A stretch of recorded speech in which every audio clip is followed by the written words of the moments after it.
As the alien ships hovered in Earth's atmosphere, an air of panic and uncertainty spread across the globe. Humanity had enjoyed 1,000 years of peace, and now, this sudden threat from beyond the stars had shaken everyone to their core. Across the world, leaders, generals, and scientists gathered in secret chambers, watching the giant alien vessels as they silently hovered above their cities. There was no sign of aggression yet, but the message they sent was clear. They wanted humanity to submit or face total destruction. The world held its breath, unsure of what to do next. Inside a secure, underground conference room, representatives from every nation gathered in one place. The room was filled with tension. The air felt thick with the weight of the situation. Every eye in the room was on the holographic display of the alien ships above Earth. It wasn't the usual type of visitor that Earth had dealt with before. These ships were massive, unlike anything humanity had ever seen, and their advanced technology was beyond imagination. The people who had arrived were clearly not here to make friends. The United Nations Secretary General, an elderly man with years of diplomacy under his belt, was the first to speak. His voice was steady but heavy with concern. "We cannot ignore this. This is not a message of peace. It's a declaration of war." He paused, looking around the room. "The question is, do we fight or do we surrender?" A ripple of murmurs ran through the room. Some leaders, mostly from the military powers, immediately pushed for a strong response. "We've faced threats before. We've fought wars. We've defended our lands. We can't just bend the knee to these invaders," one of the generals declared, his voice filled with anger and determination. "We have weapons. We have armies. We don't back down." But not everyone shared the same sentiment. The French ambassador, a woman known for her calm and reasoned approach, spoke up. "We can't be reckless. We don't know their capabilities. What if fighting back only leads to our destruction? We need to think carefully." She paused, her eyes scanning the room. "Perhaps we can negotiate. There must be a way to find common ground without spilling blood." Her words were met with a sharp rebuttal from the Russian ambassador. "Negotiate? Do you think these creatures came here to talk? They've made their demands clear. They want our submission. There's no room for negotiation when the future of humanity is at stake." He slammed his fist onto the table, his frustration evident. "We fight or we die." A heated argument broke out as different factions clashed in the debate. The military leaders argued for immediate retaliation, while diplomats and politicians urged caution and strategy. No one seemed to agree on the best course of action. The sense of urgency only grew as minutes ticked by. Outside, the alien ships remained silent, their massive forms casting shadows over cities across the globe. As the debate raged on, a quiet voice broke through the chaos. The voice of Dr. Rachel Martinez, one of Earth's leading scientists. She had been analyzing the alien ships, and her findings were troubling. "We don't know enough," she said, her voice barely audible at first. "These ships are beyond anything we've ever seen. Yes, but what if they're not here to destroy us?" The room fell silent, all eyes turning to her. "What if they're testing us? What if they want to see how we respond?"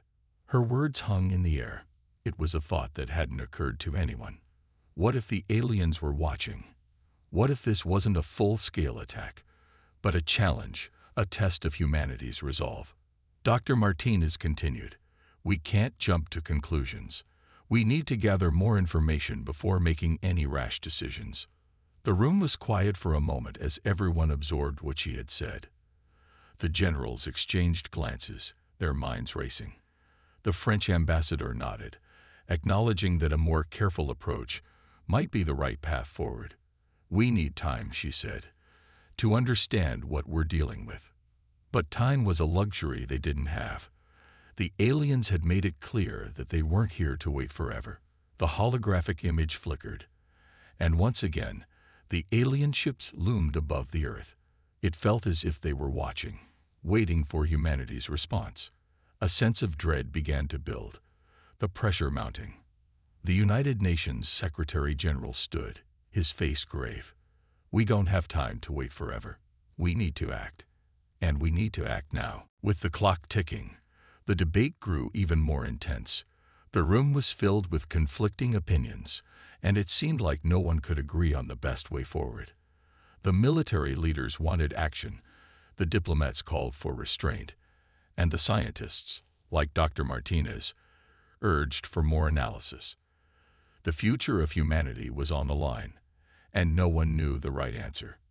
At that moment, a new voice entered the conversation. It was the leader of one of the smaller nations, someone whose voice had been quiet up until now. "We fight back, but we do it smartly. We take what we know about their ships and use it to our advantage. We can't afford to just sit here and wait for them to make the next move." He paused, making sure everyone was listening. "We have technology too. It's not as advanced as theirs, but we have a weapon they won't expect." The room fell silent once again. There was a spark of hope in the air now. A plan was forming. The general from earlier nodded, agreeing with the smaller nation's leader. "We use what we have. But we must also keep our eyes open. We can't risk losing everything because of a rash decision." And so, the debate continued, but now there was a sense of direction. While they didn't have all the answers, humanity had decided to take a stand. The aliens had made their move, and now it was humanity's turn. The response wasn't clear, and the path forward was filled with uncertainty. But one thing was certain: the war for Earth's survival had only just begun. The Human Council sat in uneasy silence after the debate had concluded. The decision was made. Humanity would respond, but they would take a cautious approach. The military leaders had agreed to prepare defenses, but they were instructed to hold off on any major offensive actions until more was understood about the aliens and their motives. Diplomats and scientists, led by Dr. Rachel Martinez, were given the responsibility of figuring out the aliens' true intentions. The stakes were high, and the weight of the decision felt almost unbearable. In the days following the council meeting, the atmosphere across the world was a mix of fear and uncertainty. Governments scrambled to prepare for the worst, while the people anxiously waited for any sign of what might come next. The alien ships remained stationed in Earth's atmosphere, unmoving, as though they were watching and waiting. There was no sign of aggression, but their presence alone was enough to keep humanity on edge. Dr. Martinez and her team of scientists worked around the clock to analyze every possible detail of the alien ships. They scanned every inch of the vessel's exterior, hoping to uncover some clue that would give them insight into the aliens' capabilities and, perhaps, their true intentions. Despite their best efforts, they found nothing that could definitively tell them why the aliens had come or what their goals were. The ships were far too advanced, and their technology was unlike anything humanity had ever seen. Meanwhile, the diplomats went to work attempting to reach out to the aliens, sending messages of peace and offering negotiations. The hope was that the aliens might be open to talks, and that the long-standing peace that humanity had enjoyed could be preserved. The ambassadors crafted messages, ensuring that the tone was respectful and sincere. They were determined to avoid a confrontation at all costs, but the fear was palpable. The first response came in the form of a holographic message.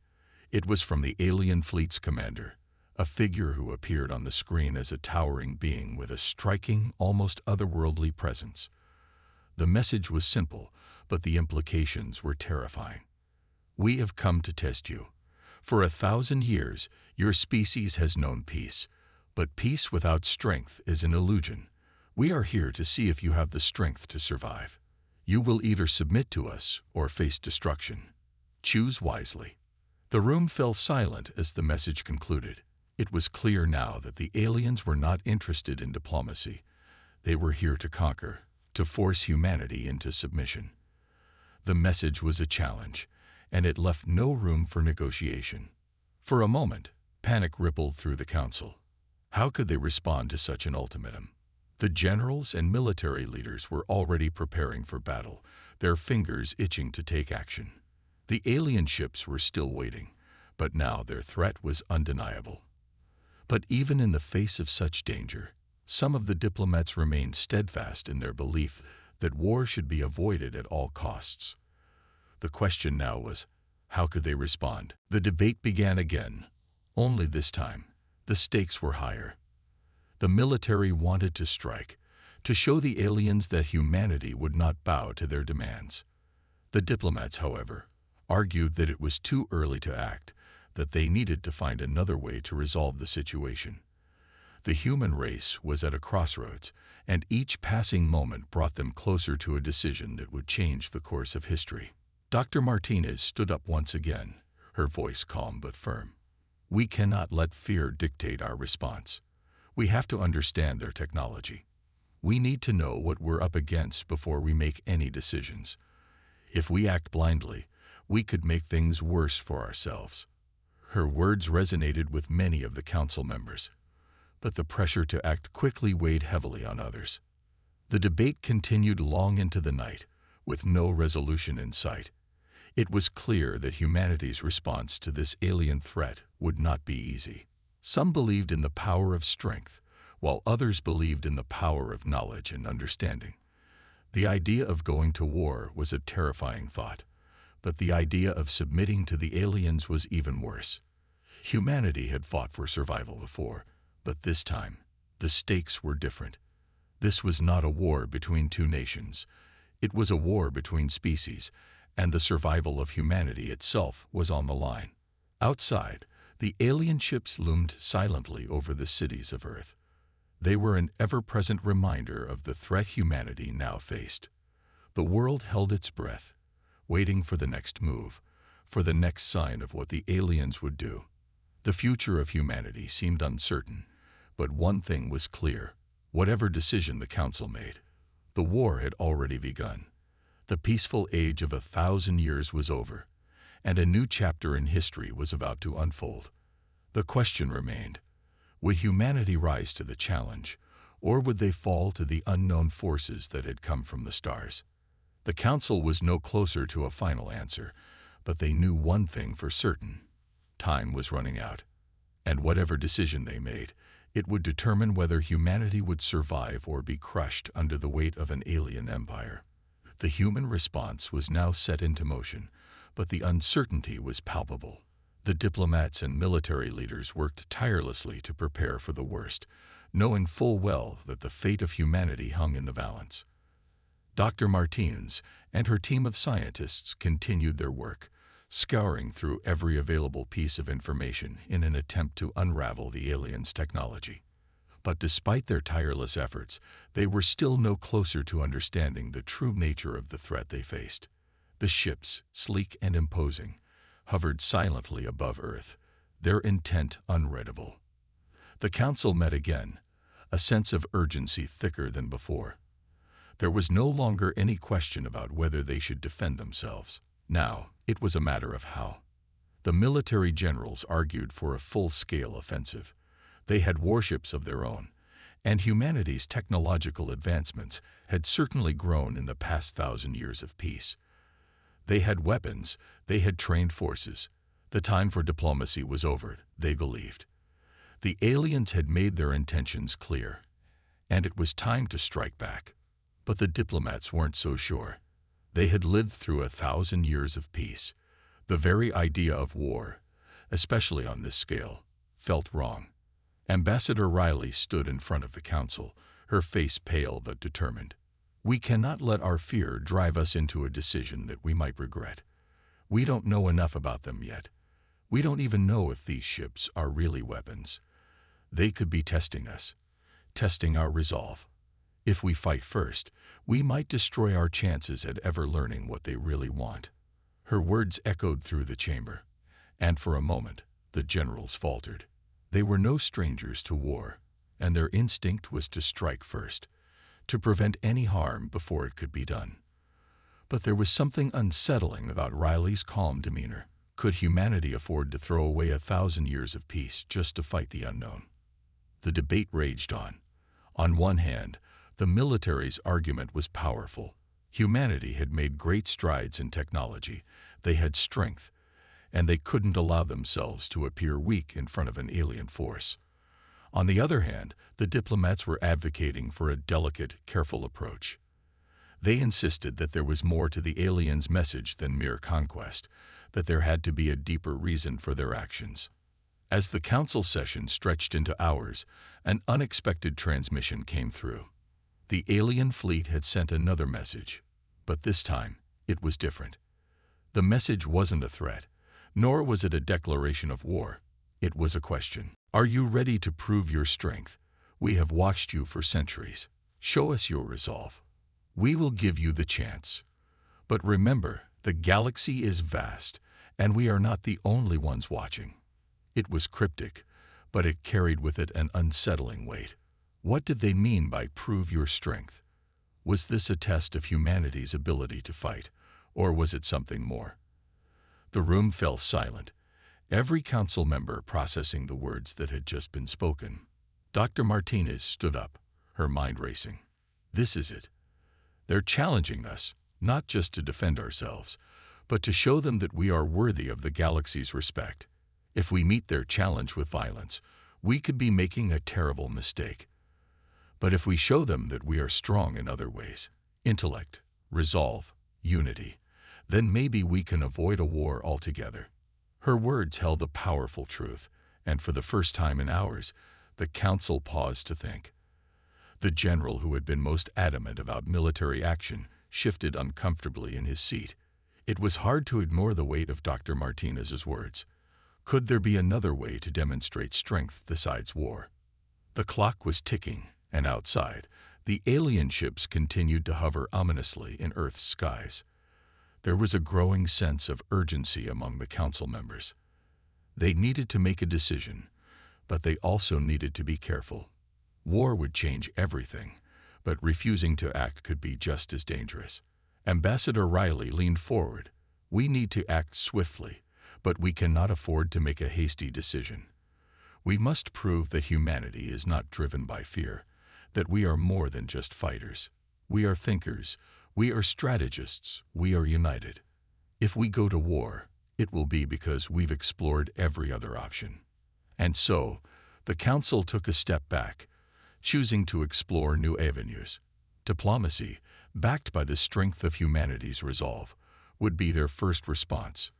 They would try to engage with the aliens to show them that humanity was not just a species of war, but a species capable of thought, reason, and most importantly, unity.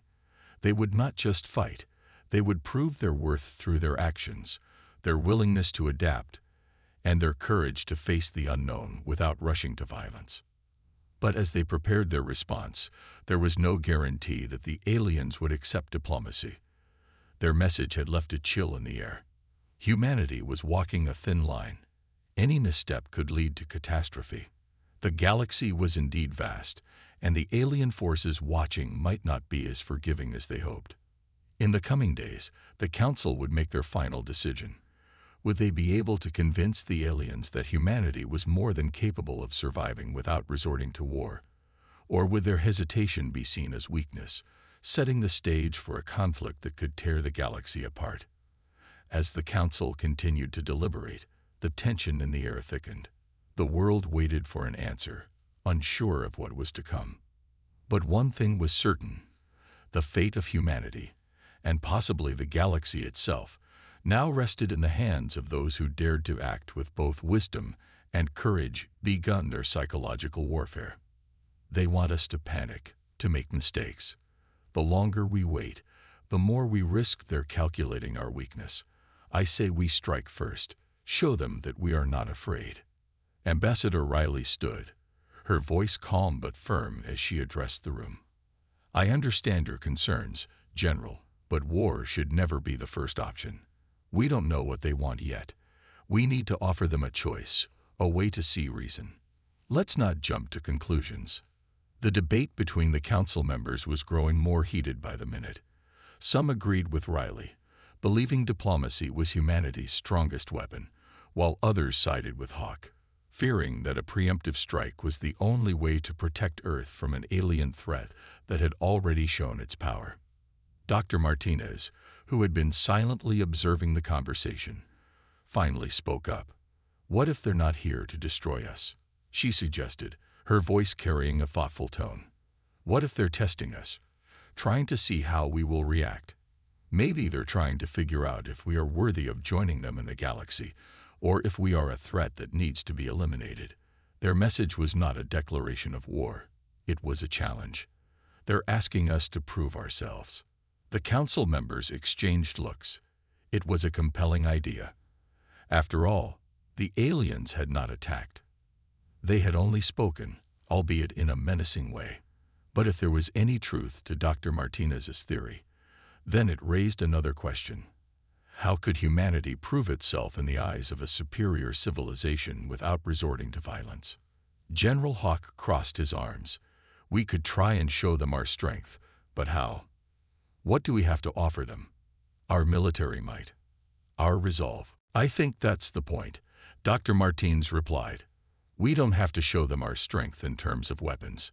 We can show them something else: our intelligence, our creativity, our will to survive." Ambassador Riley nodded slowly.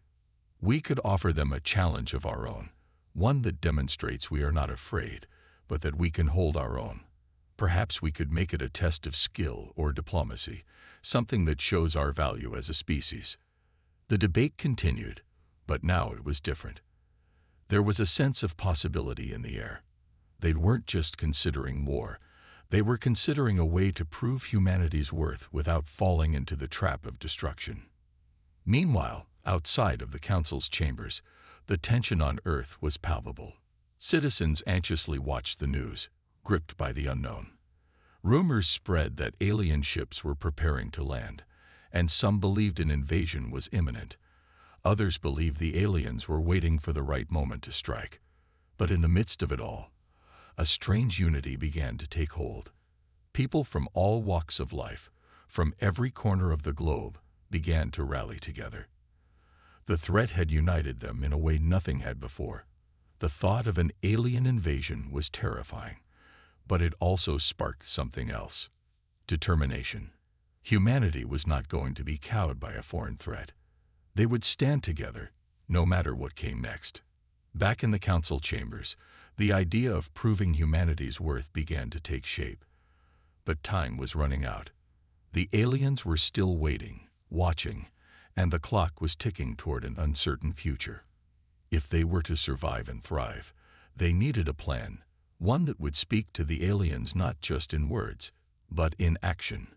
Riley gathered the council members together once more. "We have to act quickly, but we need to act smartly. We need to show them that we can think outside the box, that we are not just another species to conquer. We have something that they may not understand yet: our ability to work together, to survive in the face of adversity, and to adapt to the most dire situations. If they want a challenge, we will give it to them. But it won't be a battle of weapons. It will be a challenge of intellect, of strategy, and of unity." The council members nodded in agreement, a new sense of purpose taking root in their hearts. They knew that this was their moment, the moment when humanity would either rise or fall. And so, with the fate of Earth hanging in the balance, the council began to devise their response. The challenge they would offer the aliens was not just about showing strength.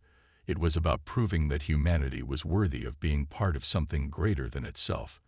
It was about proving that, despite everything, they would not go down without a fight. As they finalizing their plan, the alien fleet in orbit remained silent, a reminder that the clock was ticking. The next move would come soon, but humanity was no longer paralyzed by fear. They had a plan, and it would take more than alien technology to defeat the human spirit. The aliens had made a mistake. They had underestimated humanity, and now it was time for Earth to prove just how wrong they were. The Council's decision was made. There was no turning back. The fate of humanity, and perhaps even the future of the galaxy itself, rested on a single bold move. The aliens had dared to challenge Earth. Now it was time for Earth to prove its worth. General Hawk stood before a holographic display, outlining the plan that had been agreed upon. "We're not going to confront them with force," he said, his voice steady but filled with a resolve that spoke volumes. "We're going to confront them with humanity's greatest weapon, our creativity, our minds, our ability to think differently." Riley, standing beside him, added, "We've spent 1,000 years in peace. We've grown complacent in our prosperity. Now we have to remind them what humanity is truly capable of, what makes us unique in this vast, uncertain galaxy." The idea was simple, yet ambitious. The Council had decided to offer the aliens a challenge, one that would not involve brute force or destruction, but rather a test of intellect, strategy, and unity.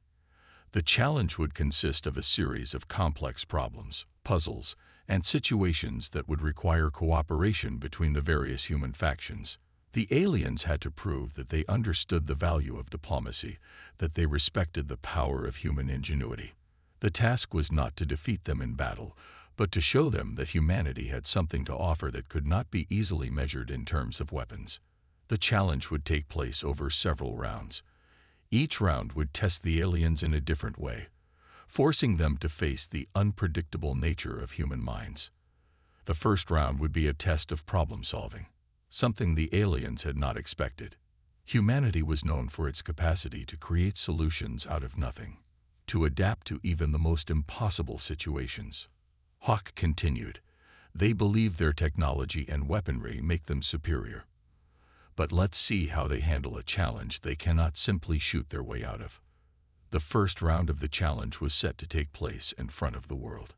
The Council knew that, despite their best efforts to keep the details contained, news of the challenge would spread quickly. And it would not only be a test for the aliens, it would be a test for humanity as well. The people of Earth would be watching closely. They would need to show unity, not just in their response to the aliens, but in their determination to face the unknown. As the challenge drew near, the tension on Earth grew palpable. Every nation, every city, every individual braced themselves for what was about to come. The decision to stand together, to face an alien threat without resorting to violence, had united humanity like nothing before. The world was watching, but it wasn't just the aliens that had their eyes on Earth now.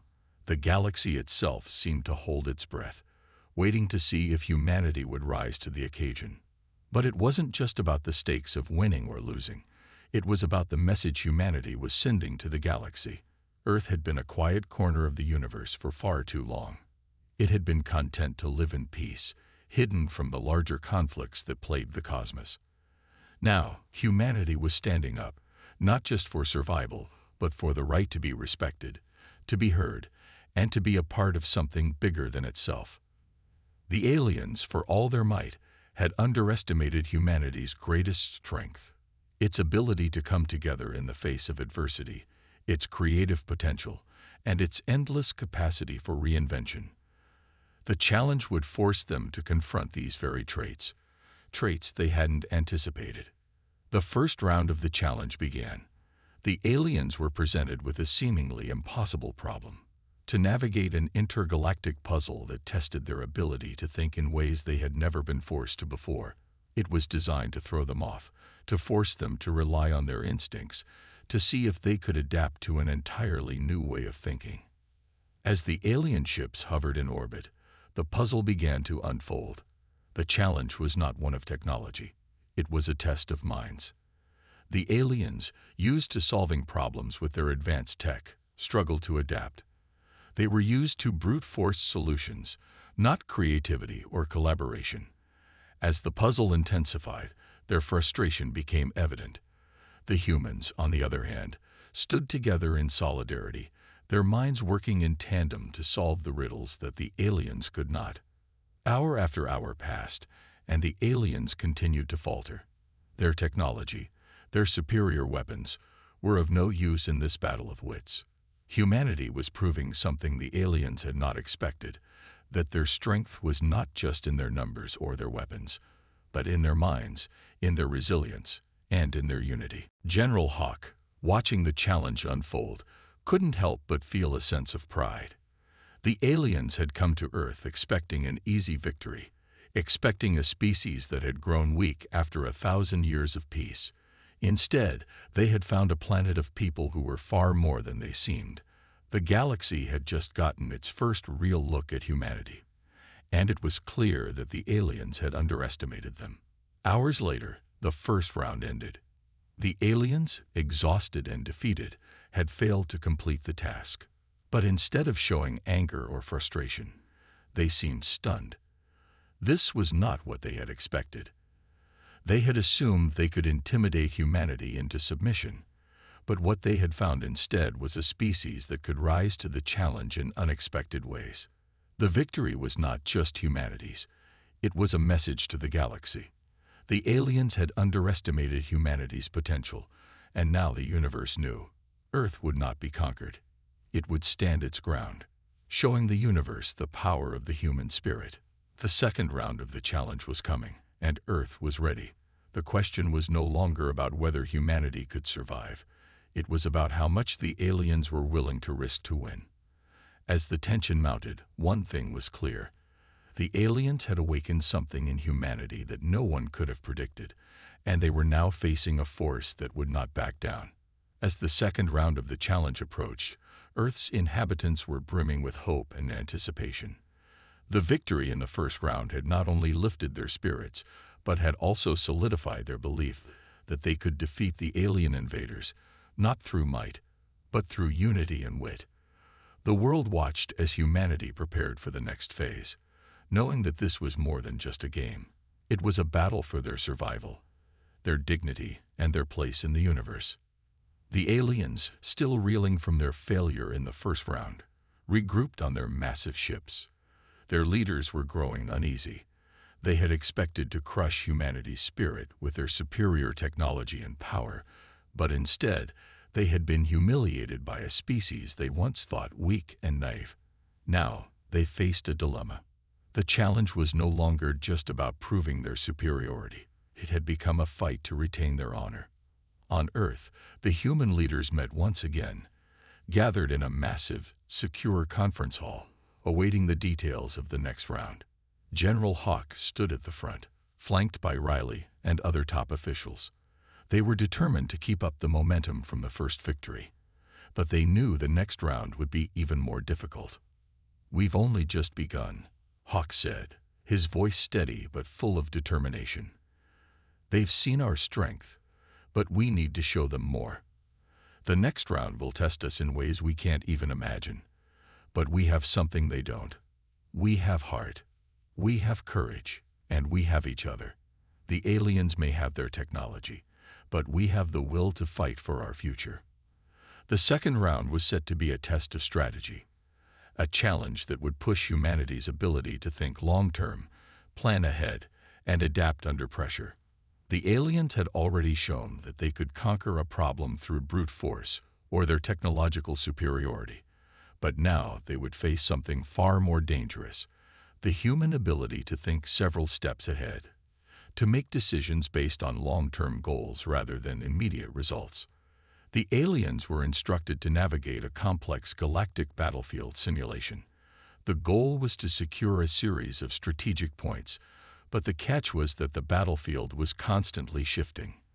The rules were constantly changing, and the only way to succeed was to anticipate the changes and adapt. It was a test of foresight, patience, and most importantly, adaptability, the very qualities that humans had honed over centuries of living in a constantly changing world. As the challenge commenced, the aliens immediately put their superior technology to work, attempting to brute force their way through the shifting obstacles. They relied on their advanced weaponry and vast resources, expecting that these advantages would be enough to overcome any obstacle. But as the rounds progressed, it became clear that their usual tactics weren't working. Every time they thought they had a plan, the battlefield would change, and they would have to start over. Meanwhile, humanity took a different approach. Instead of focusing on brute force, humans worked together, pooling their collective knowledge and creativity. The challenge was designed to test their adaptability, and humans thrived in unpredictable environments. They used their ingenuity to stay ahead of the curve, anticipating the shifting battlefield and making strategic decisions based on logic and foresight. While the aliens were caught off guard by the constant changes, humanity adapted swiftly, using their unique understanding of uncertainty to outmaneuver them at every turn. The alien commanders grew increasingly frustrated as they watched the human success. Their technological advantage was slipping away, replaced by the surprising creativity and adaptability of Earth's people. For the first time, the aliens were beginning to realize that they might not have been the superior species after all. On Earth, the excitement was palpable. Every nation, every community was glued to the broadcast, cheering for humanity's continued success.